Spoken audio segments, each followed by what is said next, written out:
Starting with Jordan Poole, obviously gone from the Warriors now, a very turbulent season for him, starting with that Draymond Green punch.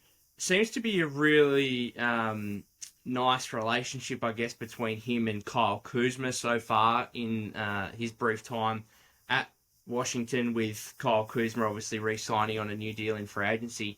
They seem to be getting along really well right now, but in saying that, who's the number one option on this team come next season, and how would that dynamic work on the floor, do you think? I think the number one option is going to be Jordan Poole.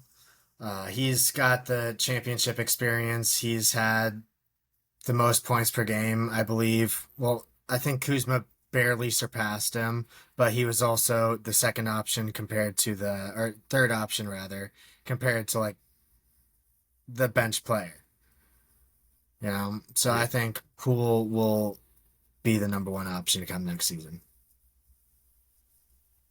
Alrighty, so I think for Warrior fans, what does that look like number wise? Because he averaged 30 minutes a game for the Warriors last season. He averaged 15.6 shot attempts.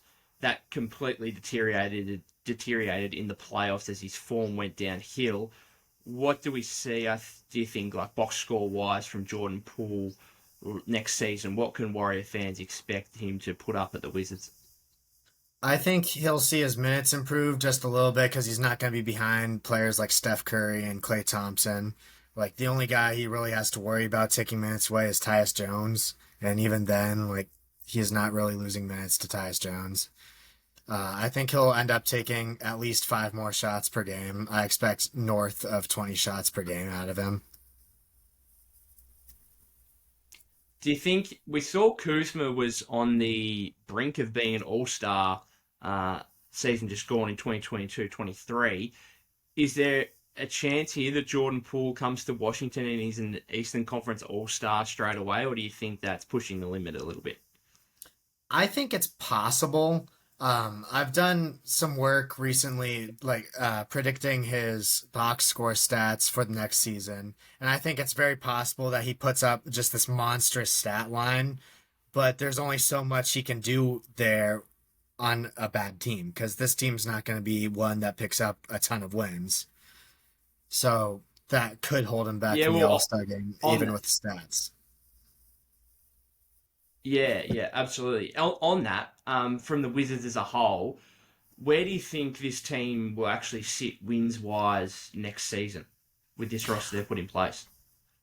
I think they'll be near the bottom of the Eastern Conference for sure. Where exactly they land wins wise, that's a bit more difficult to tell because we don't know how all the pieces are going to come together and how Denny Avdia and Patrick Baldwin Jr. are going to look next season. Because obviously, like they both have shown in workouts and in the summer league that they are actively working on the weaknesses in their game. Just back to Jordan Poole for a second. So we saw his efficiency numbers with the Warriors last season deteriorate a little bit. He was under 33% from 3 point range throughout the regular season. His form in the playoffs, obviously, I think he was 30% from the floor. It was an absolute nightmare, basically became unplayable. What's the biggest element for him next season? Is it the offensive efficiency? Is it the defense where he struggled throughout the majority of his career? Just in terms of actually trying to put work in on that end of the floor. What Wizards fans want to see most from Jordan Poole next season?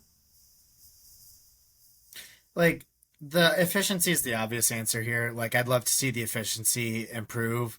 I think that's just going to come with better decision making. I think if he just makes the right play every time down the floor, that efficiency will go up. His assist numbers will go up, and his playmaking overall will improve, making him a much greater offensive hub.